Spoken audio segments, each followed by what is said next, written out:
more thing for this chapter. It's kind of interesting.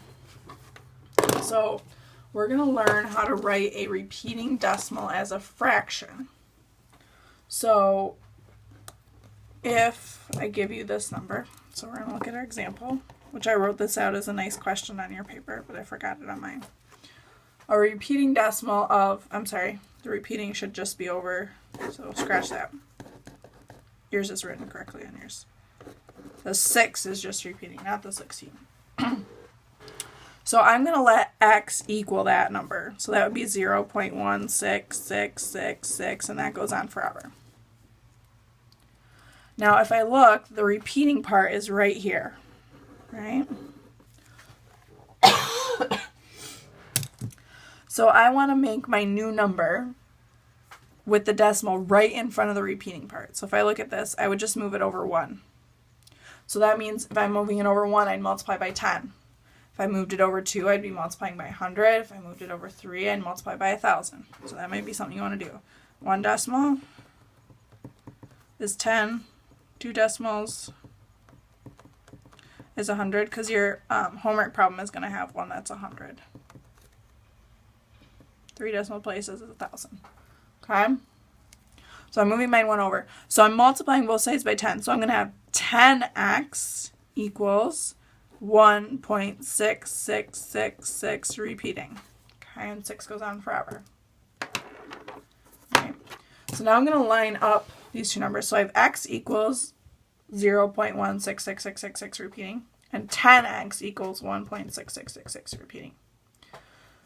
So now if I line them up top to bottom, so I'm going to have x equals 0.16666, and then 1.6 is 10x, I'm sorry, 6666.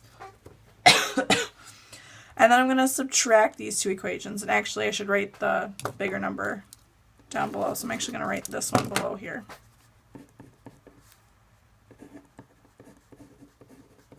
Sorry about that. Okay. Now I'm going to subtract these two. That's why I went in bigger minus smaller, so I don't end up with negative numbers. It would still work, but it's going to be a little more complicated. So if I subtract these, 6 minus 6 is 0, 6 minus 6 is 0, 6 minus 6 is 0, 6 minus 6 is 0. And in case you're wondering about the decimal, all of them would be 6's after this, so they'd all cancel out. 6 minus 1 is 5. Bring my decimal down. 1 minus 0 is 1. Equals 10x minus x, which would just be 9x. Okay. So now I have 9x equals 1.5. So now I'm going to solve for x. Now I'm going to change my decimal into a fraction so it's easier to deal with. And we talked earlier that 1.5 is the same as 3/2. Okay. So to get x by itself, I could divide by 9 or multiply by the reciprocal, which would be multiplying by 1/9. And that's going to make my life easier here because I'm dealing with fractions. So the 9 cancels and the 1 cancels to leave me with x. And then I can say 3 goes into itself once, and 3 goes into 9 3 times. So 1 times 1 is 1. 2 times 3 is 6. So I get 1/6. Okay, so if I went and typed 1/6 into the calculator, it would be the repeating decimal 1.1666666 forever and ever and ever. Okay, so that's how you turn a repeating decimal into a fraction. Before we learned how to turn a regular fraction into, or a regular decimal into a fraction. But this is how you do a repeating decimal.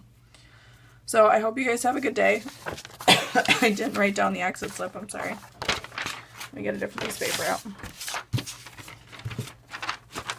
This is on my back page. So for your exit slip, write 0.06 repeating as a fraction. Okay? And then your homework problems are page 102, number 1 through 13 add. Okay? I hope you have a good night. Sorry for my voice. I'll probably skip making another video tonight, so maybe tomorrow it will be better. But have a good night. We'll see you tomorrow. Bye.